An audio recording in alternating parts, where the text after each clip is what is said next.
Natural disasters have proven to be more destructive than any man, taking countless lives with no discrimination. There's no way to prevent these natural disasters, and there's very little we can do to reduce the amount of damage done by them. There's been a devastating amount of loss from these events, and unfortunately, an endless amount of them to come. Cheery thought, isn't it? But still, there's plenty to be learned from these natural disasters, so today we'll take a look at two of the most devastating earthquakes up to date.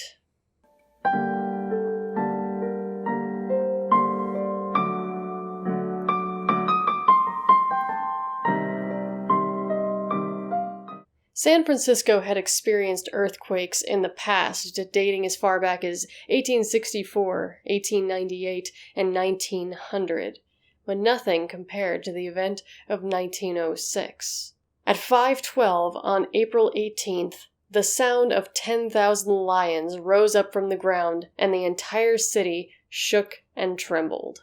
San Francisco sits on the San Andreas fault line. At the time, the Richter scale hadn't been invented yet, which we now use to predict and prepare for such a disaster. Today, the best we can guess the quake would have fallen on the scale is a 7.9. Not the largest earthquake in history, but it was certainly the most disastrous, which is why it's notable. The shaking at 5:12 was just the foreshock, followed by the main earthquake 20 to 25 seconds later. The quake only lasted 45 seconds, but it could be felt from South Oregon down to South Los Angeles and as inland as Nevada. The greatest devastation that resulted from the main shock was the fires that quickly rose up afterwards. The shock had destroyed gas mains underneath, which resulted in 30 fires that raged across the city. Internal shaking also broke the water main, so that firefighters had no way to combat the raging blaze. The fires went on for several days as it consumed most of San Francisco. 28,000 buildings were destroyed in the fires, and 3,000 lives were lost.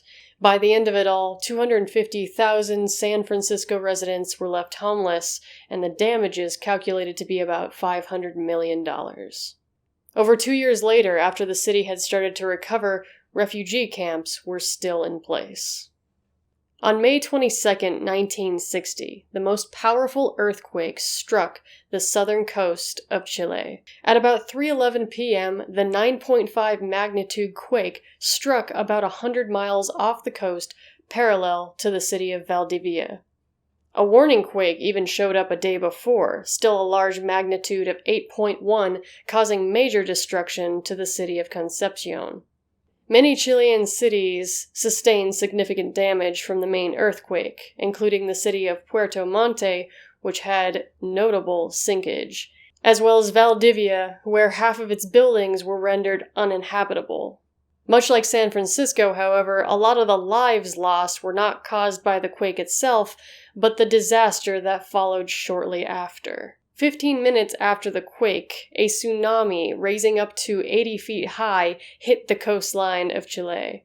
The combined efforts of the two disasters left 2 million people homeless, and while the death toll of such events is sort of hard to pinpoint, it's roughly around 1,600 deaths and 3,000 injured.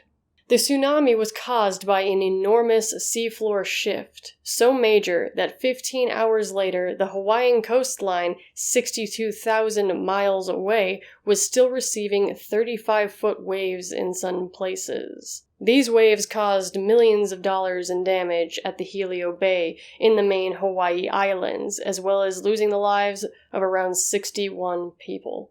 When the waves reached the main Japanese island of Honshu 22 hours after they formed, they were still reaching up to 18 feet high, laying waste to 1,800 homes and leaving another 136 dead. The chain reaction of devastation didn't stop even when it reached the Philippines, leaving another 32 people dead or missing.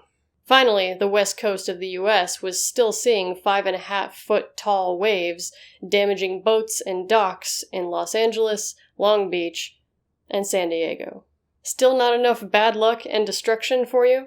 About 2 days after this monumental earthquake, the Cordon Culé volcano in Chile's Lake District erupted after 40 years of being dormant. Some seismologists believe that it's linked to this earthquake. We're fortunate that we're able to live on this planet, considering it's not able to happen anywhere else in the solar system. But the Earth is a constantly moving, shifting, and changing creature that can cause so much destruction at any moment's notice. Sure makes you feel insignificant in the scheme of things, doesn't it? Thanks for watching. Please consider subscribing for more true horror, crime, and oddities, as well as bad movie reviews.